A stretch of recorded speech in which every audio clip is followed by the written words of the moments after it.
신재민 전 사무관의 잠적 소동 이후 야권은 대여 공세 수위를 더 끌어올리고 있습니다. 긴급 의원총회를 연 자유한국당은 청와대를 항의 방문하기도 했는데요. 취재기자 연결해서 자세한 내용 알아보겠습니다.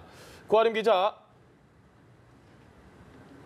네, 자유한국당은 신재민 전 사무관의 폭로와 관련해 오전 긴급 의원총회를 열고 대응 방향을 논의했습니다. 나경원 원내대표는 이 자리에서 진상규명과 관련해 문재인 대통령이 대답해야 할 때라고 생각한다며 공세 수위를 높였는데요.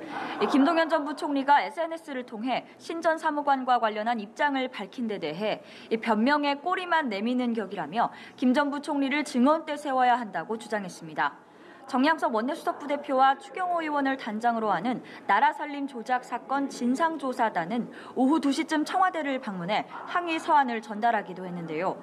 이 서한을 통해 청와대가 압력을 행사한 국기 문란 사건이기 때문에 대통령이 나서야 한다며 김태우 신재민은 하위 공무원이 아닌 공익을 위해 몸을 던진 의로운 국민이라고 강조했습니다. 동시에 청와대 특별감찰반 진상조사단은 조국 청와대 민정수석과 백원우 민정비서관을 비롯해 강경화 외교부 장관 등에 대해 직무유기 혐의로 고발할 방침입니다. 이에 따라 앞선 1, 2차 고발에 이어 한국당의 고발 대상자는 모두 13명으로 늘었습니다. 한국당은 또 기재위와 정무위 등 관련 상임위 소집 요구서도 제출하며 총력전을 펼치고 있습니다.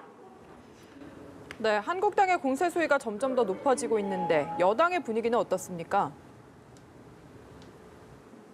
네, 더불어민주당은 신 전 사무관의 잠적 소동에 안타까움을 드러내면서도 야당을 향해 공세 수위를 멈춰달라고 촉구하고 있습니다. 박주민 최고위원은 최고위원회의에서 신 전 사무관의 빠른 회복을 기대한다면서 다시는 그런 극단적 선택이 없었으면 한다고 말했는데요. 한국당을 향해서는 과거 집권까지 했던 정당으로서 다양한 의견 수렴을 위한 당정청 협의 과정을 알면서도 이 정치 쟁점화하는 것은 책임 있는 자세가 아니라고 비판했습니다. 박광원 최고위원도 한국당은 청와대가 엄청난 잘못을 한 것처럼 공격했지만 결과적으로 청와대가 법과 원칙, 규정에 따라 직무를 수행했다는 게 밝혀졌다며 방어막을 쳤습니다. 이런 가운데 민주당은 경제 활성화 방안 마련에 집중하며 당내 민생경제 관련 연석회의를 열었는데요. 이해찬 대표는 경제 주체 사이의 간극을 좁혀나가는 마음으로 신년을 맞이했으면 좋겠다고 밝혔고 홍영표 원내대표도 기업의 혁신을 뒷받침할 입법에 최선을 다하겠다고 밝혔습니다. 네, 고 기자, 또 선거제도 개혁과 관련해서 정개특위가 새해 첫 소위원회를 열었다는 소식도 있습니다. 이 관련 내용 전해주시죠. 네, 국회 정치개혁특별위원회는 새해 들어 첫 소위원회를 열고 선거제도 개편 논의를 이어갔습니다. 회의에서는 의원 정수 확대 문제가 쟁점이 되는데요. 자유한국당 장제원 의원은 의원 정수 확대에 대한 반대 여론이 우리가 넘어야 할 가장 큰 산이라고 말했고, 이에 정의당 심상정 의원은 의원 정수 확대에 대해 국민들을 설득할 방법이 무엇인지 고민하고 논의한 뒤에 결론을 내야 한다며 반박했습니다.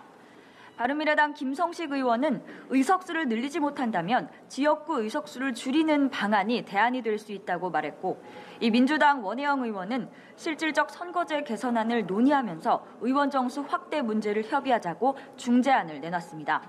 연동형 비례제 법의와 선거구 제도 등을 놓고 여야 의견 차이가 커 오늘 소위에서도 난항이 예상됩니다. 지금까지 국회에서 전해드렸습니다.